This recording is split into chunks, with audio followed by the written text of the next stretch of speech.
There are a number of good reasons to study personality types, the most important of which is that human beings are inherently interesting and dangerous. Don Riso and Russ Hudson. A great quote as we get started with author Sarah Skilton today on why humans are interesting and dangerous, Enneagram and mystery writing. I'm so thankful to have you today as we get a chance to process together about why humans are really always having our own motives, our own ways of doing things as various Enneagram types, as you well know. And before we dive in, I have something exciting to tell you about. We're doing a giveaway. Sarah is giving away 9 copies of her new book, Is the Loneliest Number. This is the first of her 9-book series. And the star, as you can imagine, is an Enneagram 1, but all of us get featured in our typology, the good, the bad, the ugly. And each of us is just going to have so much fun reading. I'm actually doing my second read, as you'll hear me talk about. But she is giving away 9 copies, 1 for each Enneagram type. And one grand prize winner will also receive one of our Supper Sleuths mystery dinner games and a couple's Enneagram pairing guide along with the book. So make sure to email us at melody@Enneagram and Marriage, or if you're on our newsletter, just hit reply and tell us 2 things: your Enneagram type and your favorite mystery book, movie, or show. The first person from each type to email wins one of Sarah's books. And you know, you're only competing against people from your type. And the very first person will also be that grand prize winner who gets all of those things. So we'll announce the winner from social media on October 31st, and we'll email you if you're the winner. You could also just hit reply at the newsletter if you subscribe to our newsletter. And if you don't, make sure you go over to enneagramandmarriage.com to get on our newsletter. All of this is in the show notes. Now, let me tell you about today's episode. I've always loved mysteries, and ever since I was little, my parents used to create writing contests for us. There'd be a mysterious death at somewhere like Oak Tree Manor, and we'd have to solve it. My mother was such a huge fan of mysteries, like Agatha Christie and like the Hardy Boys, just like those in Only Murders in the Building loved the Hardy Boys. But at the end of my dad's life, that's what he loved most about my mom. And he said, when I said, what could I get for you to make you comfortable? And he said, I want as many Agatha Christie books as possible. I don't want one, I want these 10 or 15. And so I ended up buying him a whole lot of them. And it was just such a beautiful time to escape into this mystery. And I think all of us get it.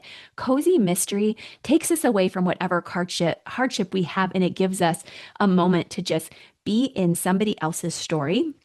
But this is a very unique mystery because it also helps us, even if you're here and you're like, I love my technical books or I love my relationship books. This is an Enneagram mystery. So we're also deep diving into the students in Constance's class. Constance is the protagonist. You're going to hear about her today, but you're really allowing yourself to immerse into work as well in a good way. So this is almost nonfiction in that way. And our wonderful guest today, Sarah, has actually been studying the Enneagram since 1998. So before even a few of you were born, but long before most of us started studying. So she gives us great puzzles to work through. She comes in humbly to even walk through her own type 4.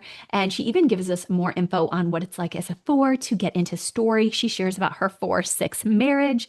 Guys, I have so much in common with her. I can't even believe it. We're both homeschoolers of a 13-year-old boy. We're both writers. We love Jane Austen. We love animals. And of course, we love mystery. And I hope that you love some of these as well, because you are in for a treat if this is you too.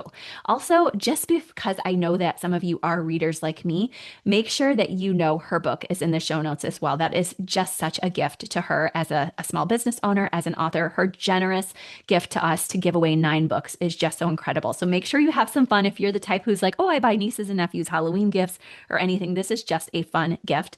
And I just love that we also get to hear about her 4-6 marriage. And the book is just so beautiful and thoughtful that I'm looking forward to continuing my time in it. I'm not ready to leave from it yet.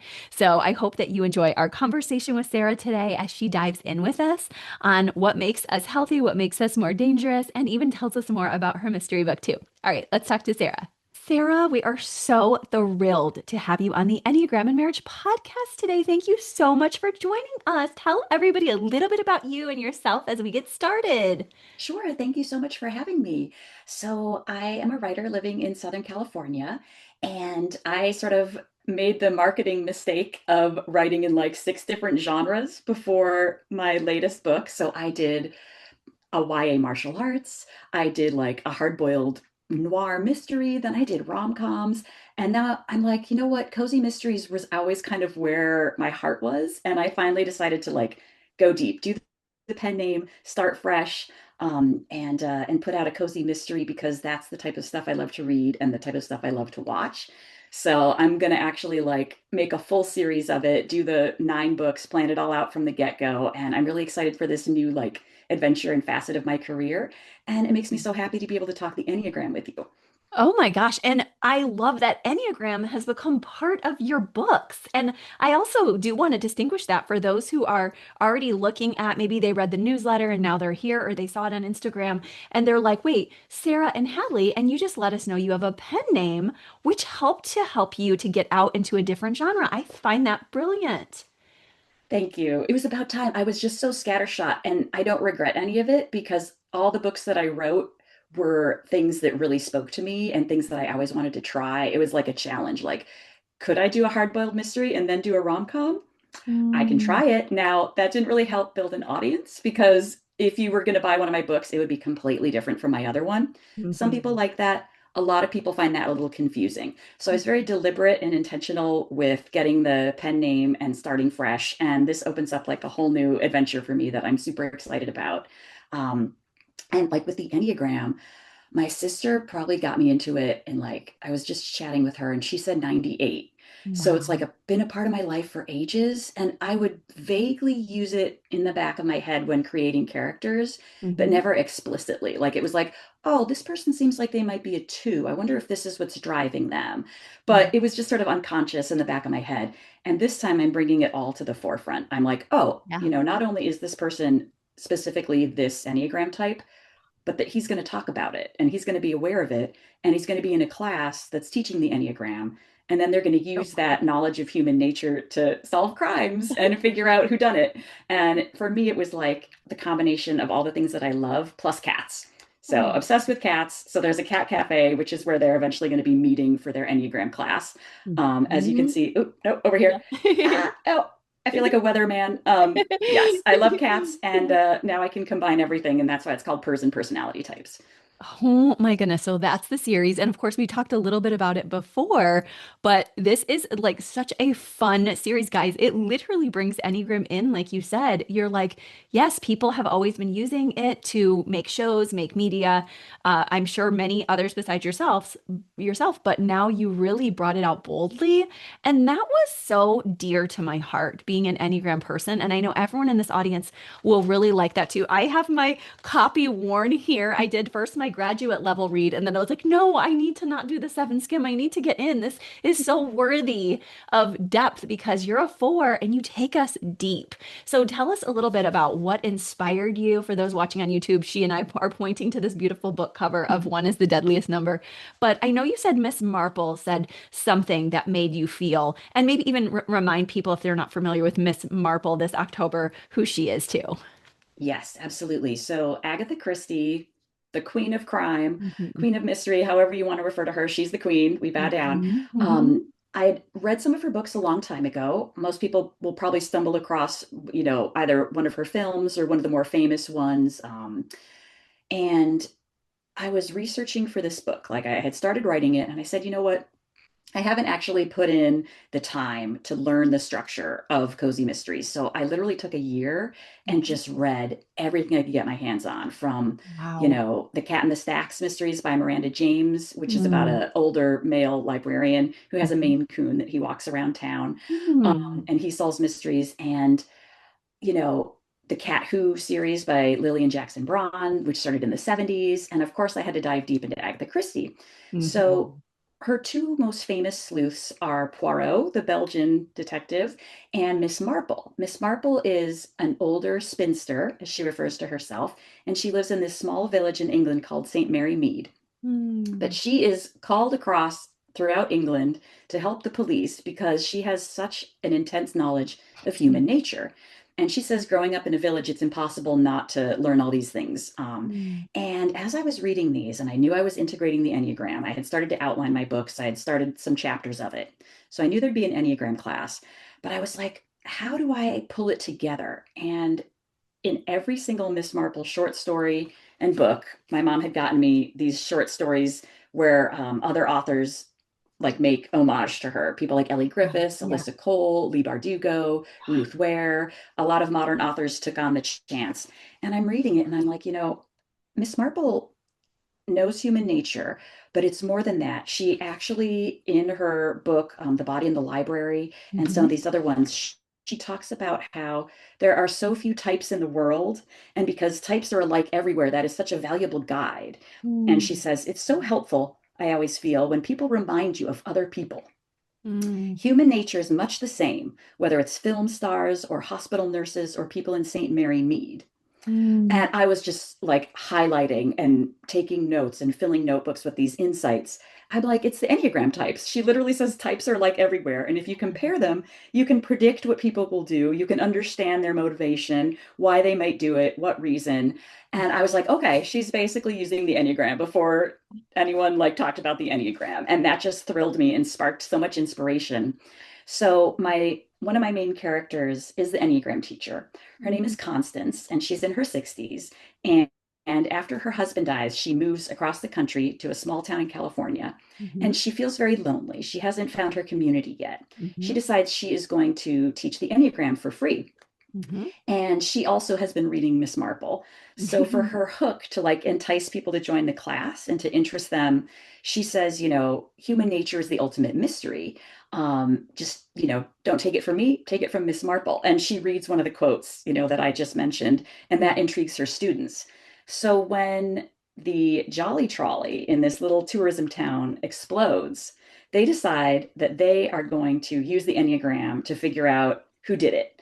And one of the students' husbands is accused of it, and she knows he didn't do it. And she's like, I'm going to prove his innocence. I'm going to use the Enneagram. My teacher just said that's how Miss Marple did it. So we're Marpling. And Yeah. that's kind of how the whole thing gets started. I love that. And I loved reading that. And it was just so interesting how she brings these authors in. And even this free Enneagram class was so reminiscent of just life, right? This podcast and probably things you've done before since 1998. And so it just made me giggle so hard that you were able to bring this genre in. I love how you explored the depths for a year. And I think that is so important when you're doing anything big is to really sink in and study. And I also like how in our private conversations you'd said, this I really found my genre and that was important because whatever our listeners are doing like finding your passion and purpose is so important. It shows in the work that you've created here for us. So I definitely want to explore some of these characters as we go along today and let people know a little bit about you too. And I understand you and your spouse are a 4-6 pairing. So I Yes. wanted to know what's it like writing mysteries from your 4 perspective? What's it like being married to a 6? You guys, I love the characters in the book that are also 4 and 6, which we'll get into. But first, what's it like in a 4-6 pairing for those who are in similar pairings or just curious? Yeah. So I would say we both want the other person to feel the same way about certain Mhm. things, which Yeah. is where a little tension can come in because Mhm. I'll get a notion in my forebrain and I'll be like passionate and I'll be hitting it emotionally. And if he doesn't immediately agree with my emotion about it or my interpretation of it, I'm like, well, and I can't speak and I'm flustered and I just can't believe it. And I kind of want to like get him around to my way of thinking.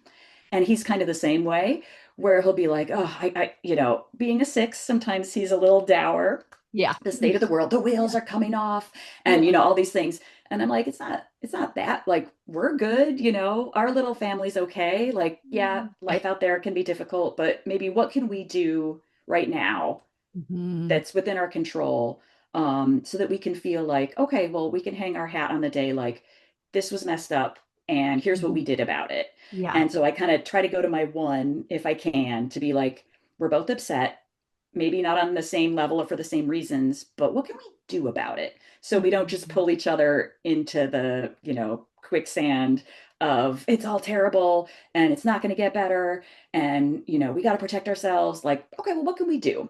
So I think we Mm. kind of help each other that way. And he's a good planner. I might do something spontaneously without really researching it Yeah. sometimes. If, Mhm. when I was setting up my website, I did every possible thing wrong. Yeah. And I needed him to come in and like save me. Like, oh, I'm a helpless 4. Please save me. Like I definitely do that sometimes with him. Yeah. And I would do that with my sister growing up. She's older than me by 2 years and she's a type Oh, 2. oh my So she was God. very like sweet and motherly to me sometimes. And I would just be like, help me, get me out of this pit.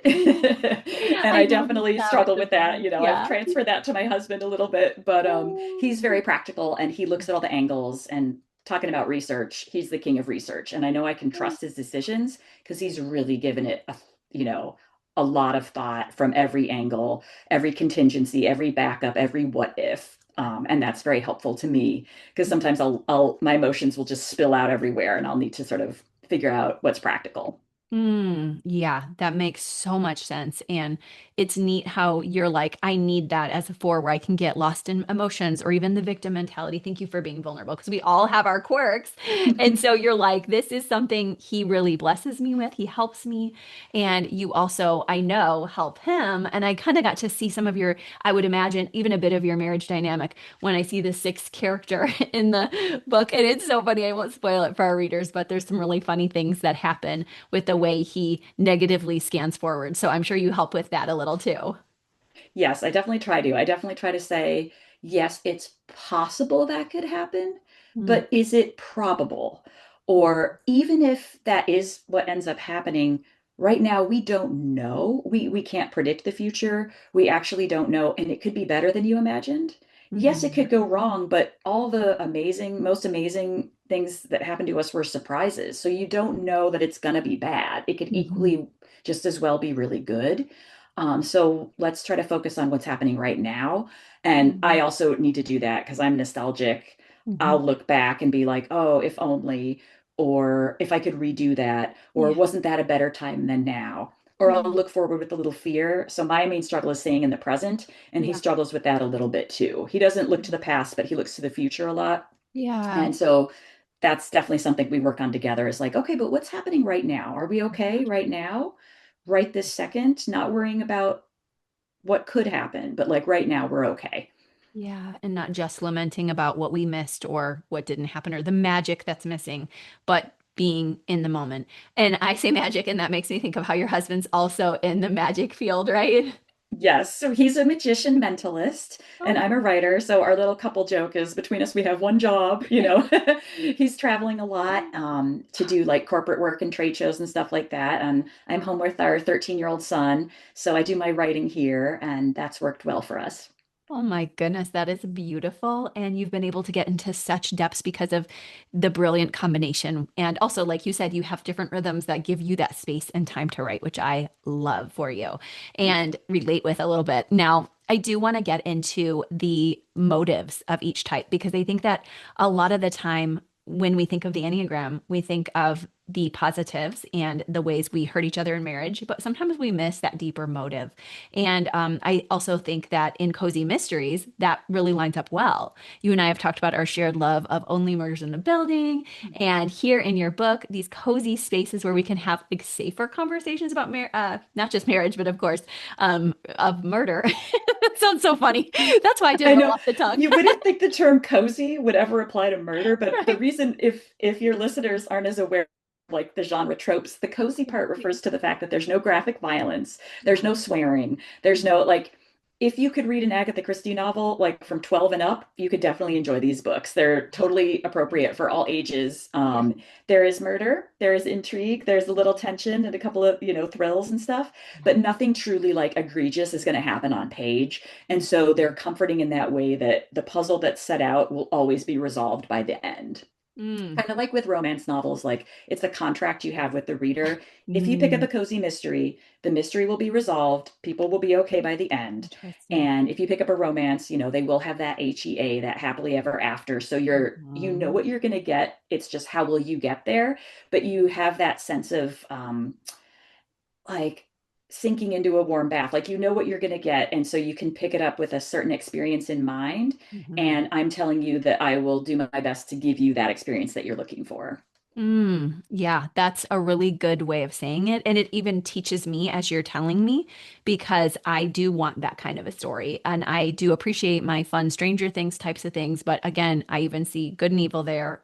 Good always wins. Sometimes there's a cliffhanger between episodes, and same in your book. Sometimes you're wondering what's going to happen next. But true to form, your book is much cozier. It is much safer. And so there is a crime that's committed, but it's like our mystery dinner games we create. We try to make it more fun. And I noticed you did that too.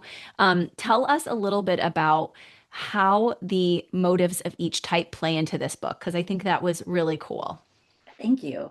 Well, I'll start with Constance, our 67-year-old heroine who's just moved from New York to a small town in California. Hmm. She is a type 1, Hmm. and she is determined never to be angry.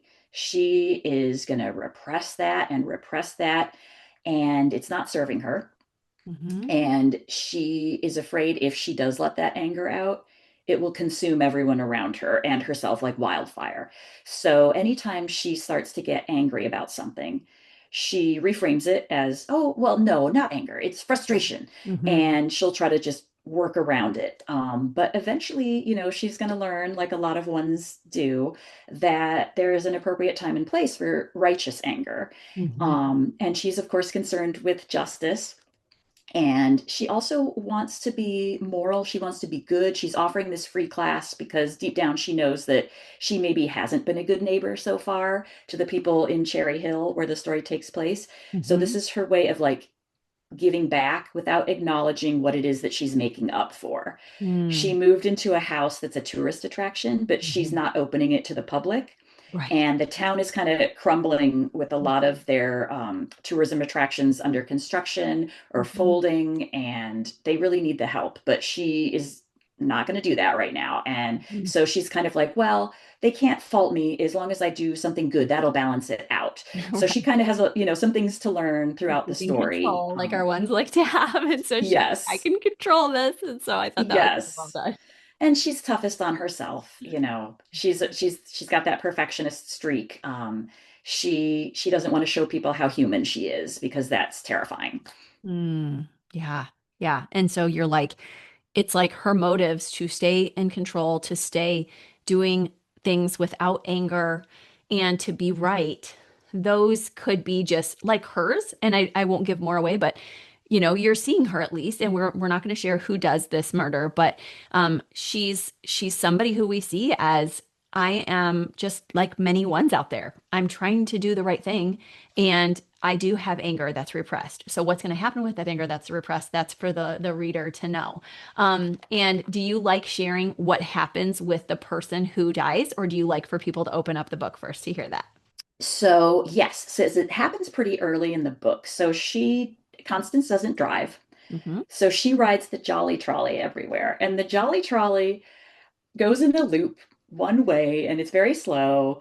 And not many people ride it anymore because it's both prohibitively expensive and like unreliable. It's often breaking down. Yeah. The driver has been behind that wheel for decades. He Hmm. follows his route. He's not going to be diverted for any reason, even if the route doesn't really make sense.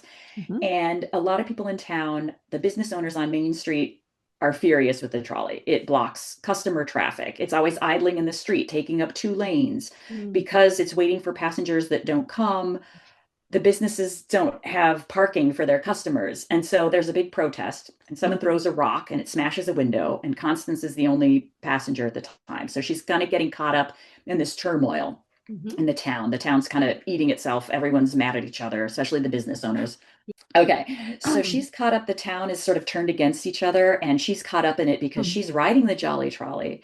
And that's kind of like crossing a picket line, even though there's not explicitly a picket line. So people are Yeah. kind of mad at her. They don't trust her. She won't open her home, which is this tourist attraction. So she's in the middle of it, and there's a protest.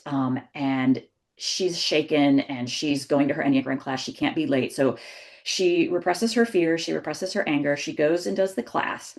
And on her way home, after the trolley has dropped her off, it explodes and the driver is killed. Hmm. Now, there's a couple different ways this can go. Was it meant for the driver? Was it meant for Constance? Right. Was it a coincidence that she was the last person to ride it? Is she going to be under suspicion since she was the last person to interact with the driver? So it brings up a lot of problems that have to get resolved.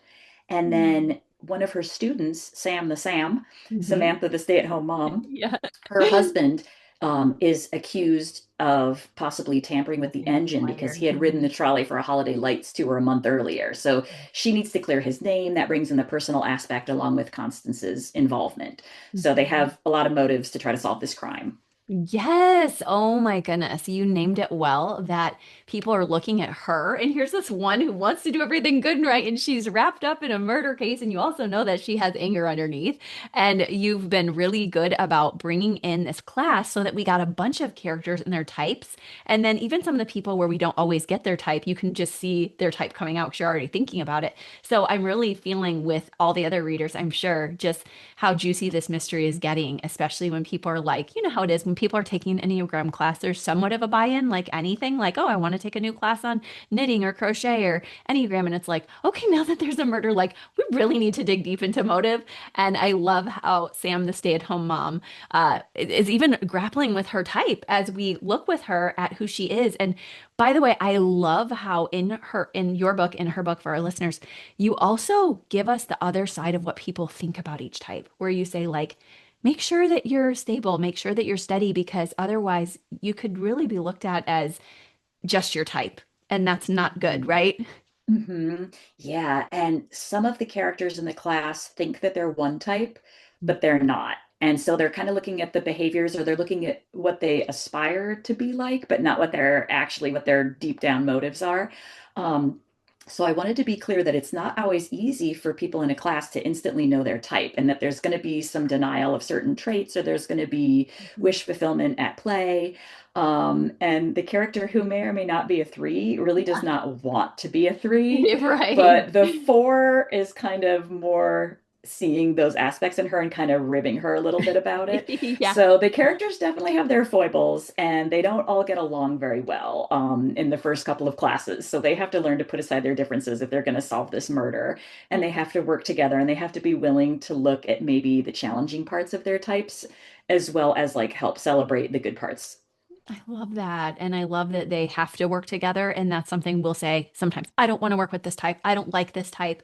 But you have to look at yourself and do your work if you're going to make meaningful relationships with others. And I think that's why I love that you have it right within the book of people having to do their work and solve a mystery all at once, which you do so well. And you bring in cats. I love that Yes, we cats haven't are a even side theme. Yeah. we've barely talked about the cats. The Yes. cats, so in the first book, the Enneagram class meets in a library, but there's some intrigue going on at the library, and Mhm. eventually they may need to move, and the place that they may be moving to is the local cat cafe, which is the one of the few establishments that's doing really well. Because that's something that you can't really do online. You know, if you Yeah. want to hang out with a cat, you've got to do it in person. And there are a few of Um, those out there, right? If I'm not Oh my mistaken. gosh, cat Oh, cafes are fabulous. So I yeah. volunteer at one in LA called Oh, Crumbs and Whiskers, oh my and God. it's so much fun. Basically, they're popping up all over. They Wow. originated in Asia, and over there, from what I understand, the cats are like sort of working cats, like they live at the cafe full time. They don't leave. But in the United States, it's very much joined with rescue groups. So before Hmm. the cats can be euthanized, Oh, they'll they'll have the cat cafes come in and rescue them, and they'll live at the cat cafe very happily with other cats with tons of things to do, health checks every day, oh, food, company. They'll get socialized. So people who come hmm. to the cafe, they can come for like 45 minutes or an hour and a half. You pay a small fee, which goes toward the cat's upkeep. Yeah. And upkeep sounded so clinical. It goes Yeah. towards the loving embrace of the cats. Yes. The Um, babies. and you can, have a little bit of food and enjoy the cats and get to know them. They're not in a cage. They're running around, they're playing, they're sitting on your lap. You get to know their personalities so that if you want to adopt, that's a fantastic way to go about it. And then the foster Mm. parents will, check your application, make sure you'd be a good fit for the cat. Some of the cats are bonded to their siblings, so you have to adopt them both. Some of them would prefer to be in a single cat household, so they really, take care of the cats and get to know them so they Mm. can place them with the proper home. And I'll go a couple times a month, and there's always new cats coming and being adopted out. So it really works. Oh, It moves the product, I guess, yeah. in the American Oh, way of like, oh, we're gonna make this efficient, and we're gonna get these cats new homes.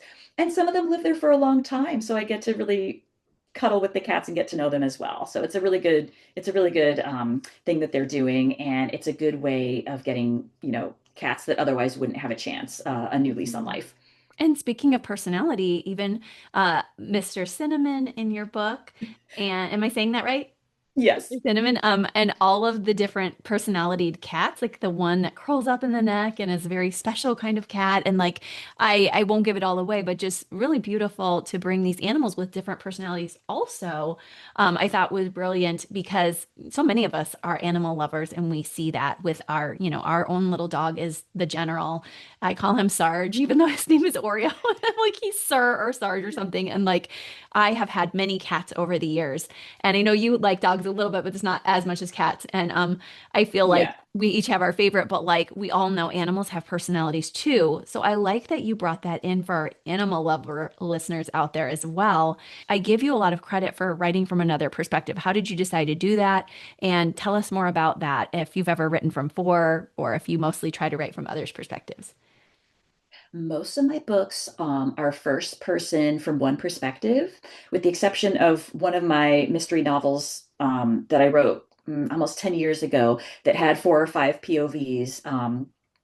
This one is my second time doing that, where this one I believe has 5 POVs. And I really enjoy doing that because then you can see that maybe the previous narrator wasn't as reliable as they would have you believe. So it adds this other layer of like, is that really what happened? Is that how it happened? And it sort of enriches the reader's experience. And one of the reasons I felt like I could do this for this cozy mystery was Mhm. because of the Thursday Murder Club by Richard Osman, which I also fell in love with. Like, I think they started coming out during pandemic times, and my parents were enjoying it, so we would read them together. And if they bought the new one, they'd loan it to me. And if I bought the new one, I'd loan it to them. And that takes place in a retirement community in England. And there was just a new movie on Netflix with Helen Mirren and Pierce Brosnan and a bunch of great people in it. But Mm. that uses like, I don't know, 10 or 11 perspectives, including some of the villains. And I really enjoyed hopping around through the different points of view and seeing what motivated them and anticipating, well, how will this person interact with this other person that I've met, and getting excited for when their scenes were going to connect. And I love especially that. for something with the Enneagram, Yeah. you've got to have every perspective. So Mhm. there's the POV characters, and then there's the characters that maybe didn't get a POV, but you still have to be very clear, like, this is probably their type.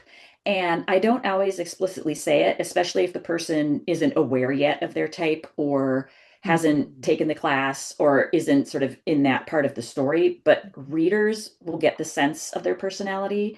Mhm. And I also want to be clear that if you've never done the Enneagram, Mhm. you can read this book super easily because there's no Perfect. knowledge required. The class will give you the information that you need at the time. So it's Yeah. not overwhelming. It's not like it's an Oh Enneagram no. Yeah. teaching book. It's Hmm. integrated within it so that, it makes sense for the characters to be talking about it because they are in this class. Hmm. But otherwise, it's totally accessible, even if you're, Enneagram curious or you've never even heard of the Enneagram. Right. But to write other perspectives, um, I definitely try to say to myself, like, okay, I know what my constraints are as a 4, but this type doesn't have that constraint. They're not going to be mired in nostalgia. Mm. They're not necessarily going to have their emotions be the driving force. Yeah. They're going to have, you know, if they're a 5, they're going to be having that battery when they wake up first thing in the morning of like, Mm. will How? this drain my battery? I'm not going to do it then. Hmm. Or Like Trevor. Yeah. will this gathering take more than I can give right now? I'm going to hang back. And the Enneagram really helps with that, honestly. And if you're writing from like a 9 perspective, I also like model it on people that I know who've either told me their number or Hmm. who I maybe think I might know what it is, or it could be Mm. a combination where I'm not sure if they're this number or that number. But if they were this number or that number, what would they be more likely to do? Because what's driving them? And Mm. it opens up all these new worlds of perspectives, Ooh. because just knowing that there's 8 other views besides my own is so exciting. I don't have to just do it from my point of view. I could Mhm. imagine what it would be like to be this number, and Mhm. it, increases my empathy for them and just gives me a whole bunch more brainstorming ideas. Oh, I love how it increases your empathy and increased your brainstorming ideas versus like I was thinking could take away, but you're just like, no, it really brings the fun story, which I do get from our mystery dinner games. I never write them from my perspective, but I just admire how deep you got into the one space with her. And this is a first book of many, right? Like you're taking her on a journey, but our listeners don't know about your plans for future books too, which is so cool. Thank you. Yeah, I have to do nine. You got to give every type their due. And Cozy Misters are very punny. They love their punny titles. My very favorite that I ever saw was called, it was like a bake-off mystery, and it was called Chili Con Carnage. I Oh, just thought that was yeah. the most amazing punny title. So It I'll really never is. beat that one, but I'm having fun with it. So this is one is the deadliest number instead of one is the loneliest number. Yep. And then the next book is going to be It Takes Two to Murder. The third book is I going to love be that. Bad News Comes in Threes. The fourth book is going to be When It Rains, It Fours.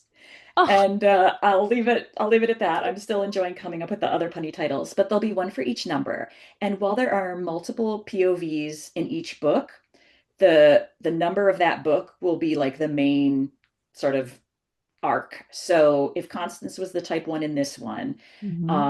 and then Sam the Sam is the type two. So it'll be kind of even more from her POV, just like the Ooh. percentage of POV will be slightly tilted toward her so she can have the most growth and so on and so forth. But I want every number to get their due, Yeah. partially just for my own enjoyment. Like it's a challenge for me, and it'll be fun to make sure that I dig deep into, well, what would it be like for this character? And what do they need to You. learn? And what do they need to like figure out about the murderer Yeah. that maybe only that type would be able to figure out? Because maybe Mhm. they, as much as they don't want to admit it, maybe Mhm. there's a kernel. They might be more average or more healthy than the murderer who's deeply unhealthy, but there's going to be a through line that they're going to recognize in themselves that's going to Mhm. help them solve the murder or the mystery. Yeah. Oh my goodness. I love that you are really so honoring to each type too. And it's not just type two, but like also, I think that every type, even though sometimes I would see things like, oh, this one is acting in a low form of their type, you had a grace-filled perspective where you would give them human moments, like somebody giving someone a ride home, even if they weren't the best driver, somebody offering some other form of love and care and TLC even if they did have this vice. And I think that is so important because when we feel awkward about Enneagram, our immediate take as communal beings is, oh my gosh, if you know the real me, you won't like me. So I'm not going to do this test. I'm never going to admit to my type. Or like you said, this one character, I don't want to be that one. I want to be the best one. And so I like how you are honoring each type even more fully. And that's a character I really want to get to know better.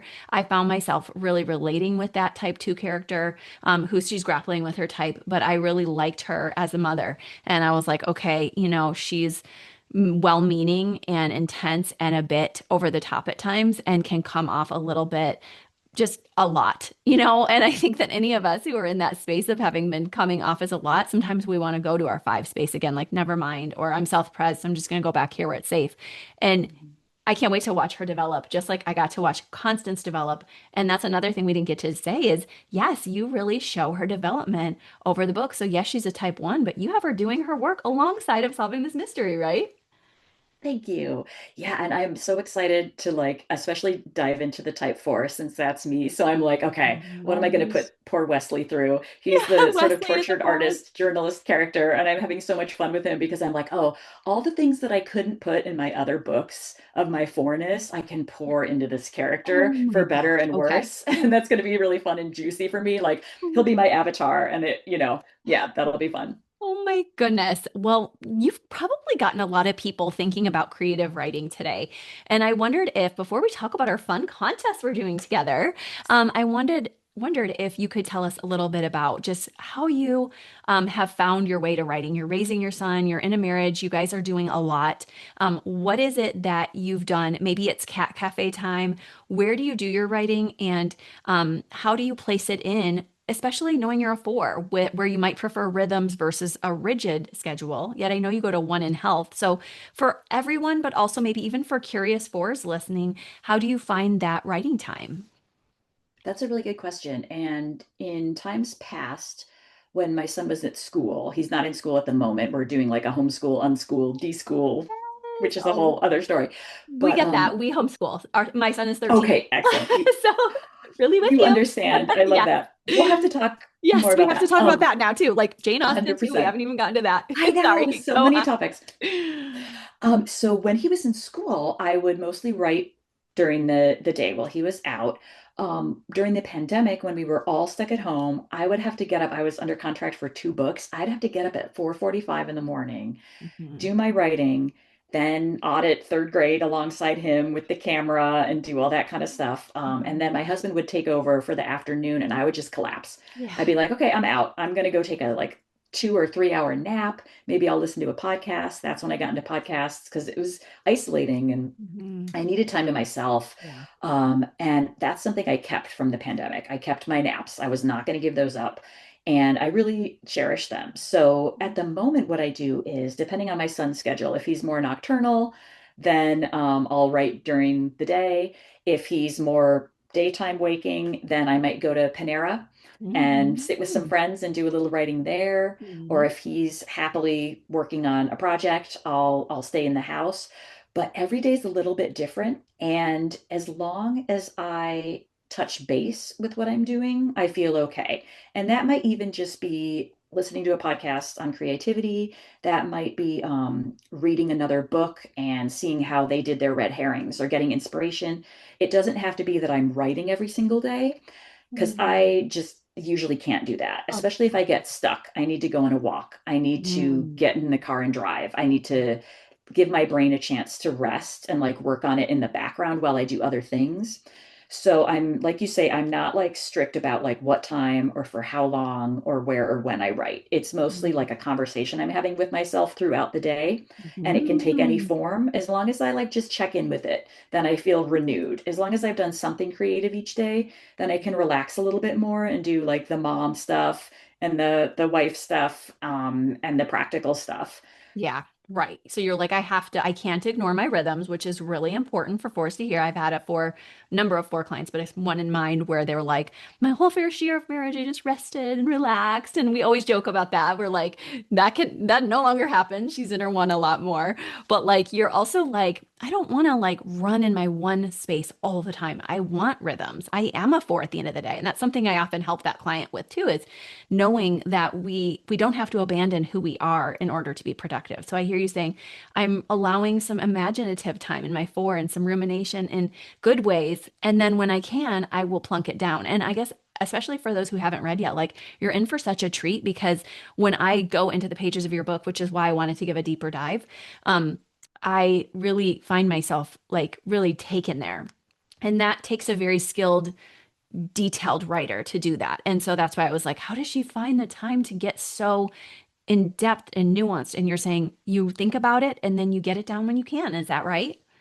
Yeah, that's pretty much right. And sometimes I'm very sloppy and disorganized. Like I'll have my notes app open and Mm-hmm. I'll also have my voice memos open on my phone if something Mm-hmm. comes to me in the middle Oh, I of like that.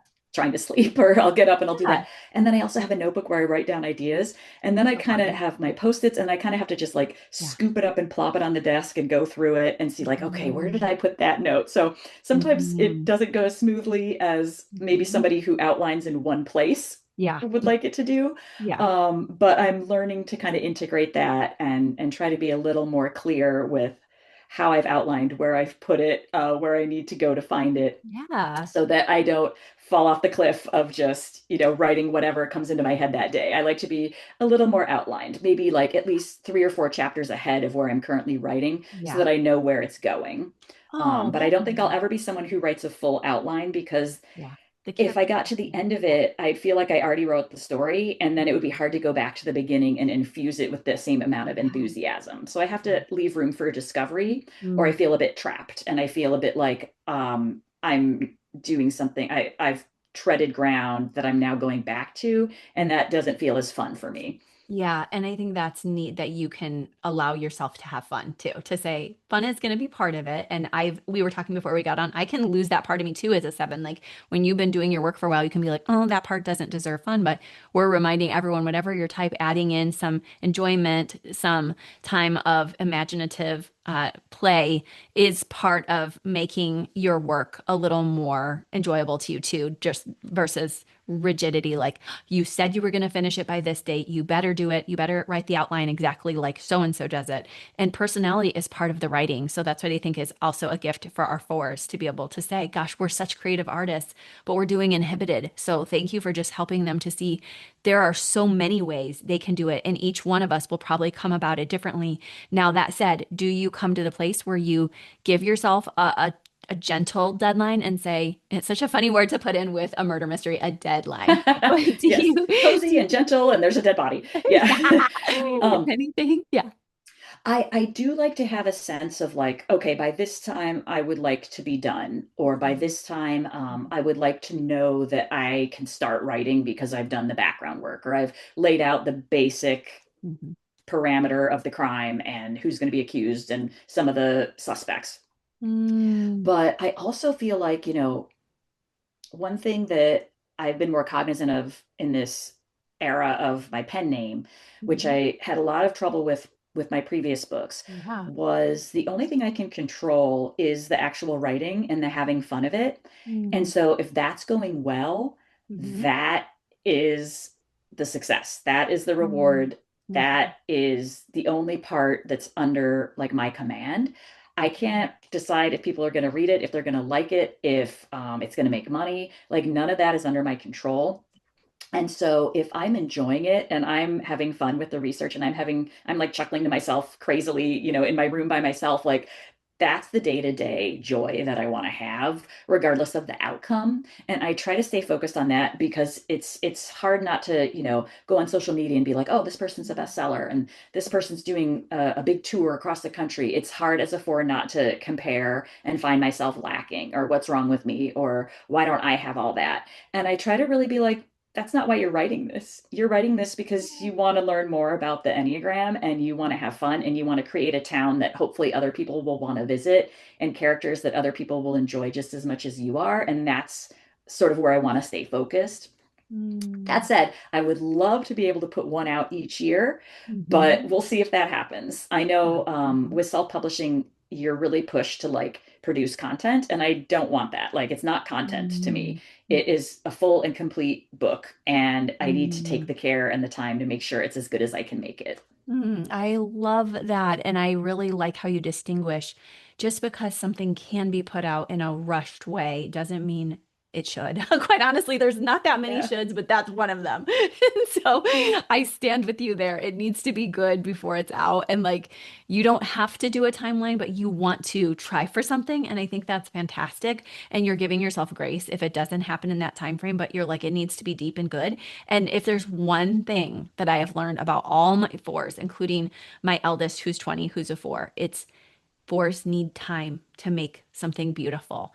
And my four will plod and pluck through everything she's ever tried, from piano to drama to ballet to now she's doing her research for her clinical work as training to be a therapist. And she's really detailed and she's really slow. And so I think that is really neat that you're like, I will take my time and get inside and it will be messy, but I will do it in the way and in a time frame that it will be excellent. Is that right? That's my hope. That's definitely the hope, and I'm rooting for your daughter. I love that. That's great that she's taking her time to do it the way that she wants to do it. She is, and it's so funny with us being besties and also a 4-7 pairing. And she has a 4-7-9 tri-type, and I have a 7-4-9 tri-type.